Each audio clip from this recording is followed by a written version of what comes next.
Are you frustrated and trying to get your boss to change? You're not alone. Hi, I'm Joyce Hughes from Soaring Leadership.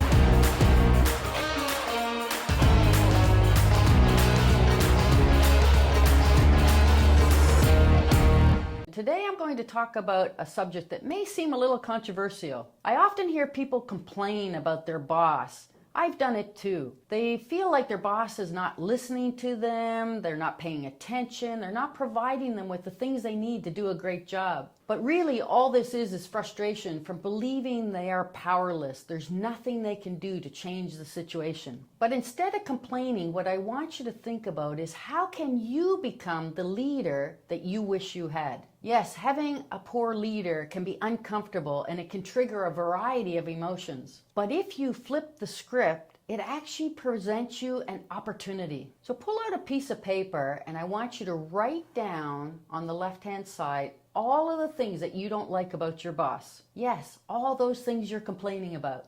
Put them down, as many as you can. Now, if you've done that, beside each one, I want you to reframe that negative statement to something positive. What are those positive leadership traits that you want your boss to perform? Let's take a couple of examples.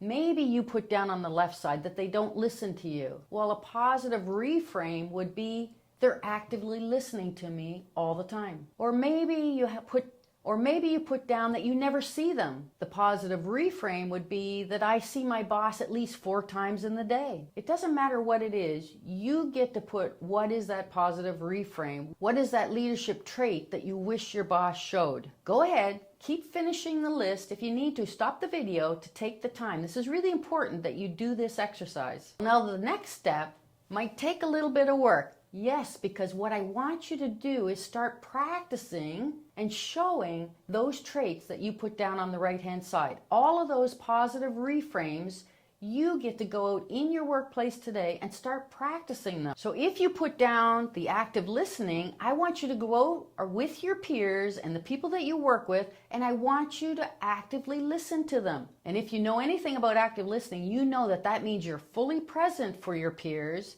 and you are listening to everything they say by asking questions to get them to explore further, to explain things to you so they feel heard. Those questions you're going to ask with active listening means that you need to be quiet.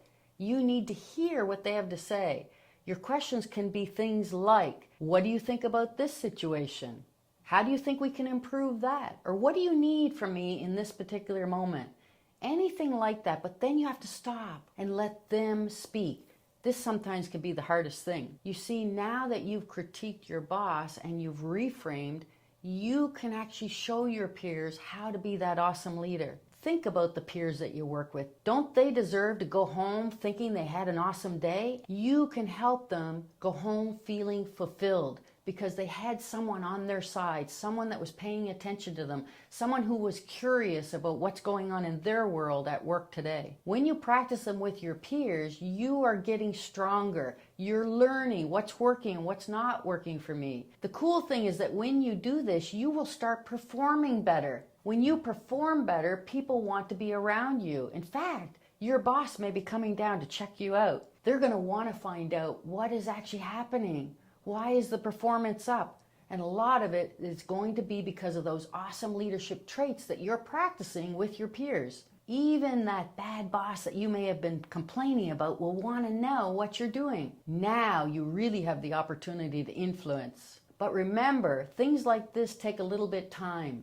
Maybe you're someone who's trying to exercise more or lose some weight. You didn't just do it overnight. It takes practice. So each and every day, think about those positive reframe traits and how many of them are you practicing on a daily basis. Before you know it, all those amazing things start happening. You get noticed. Other people love to be around you and your performance increases. Any way you look at it, you are gaining those skills.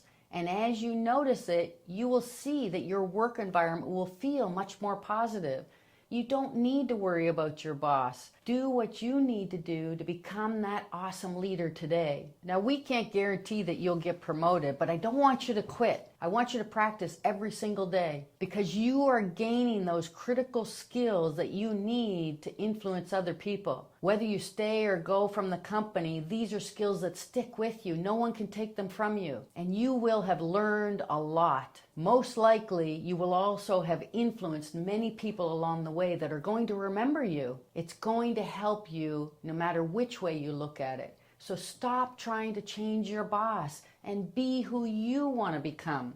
Practice those skills every single day and become awesome. I want you to be patient when you're doing this. As you practice these skills, it becomes more natural. Instead of complaining, we're actually taking positive action forward and other people are going to notice. You will find that it'll become smooth sailing and it'll just be the way you are. That will definitely resonate no matter what kind of job you're in, no matter what company.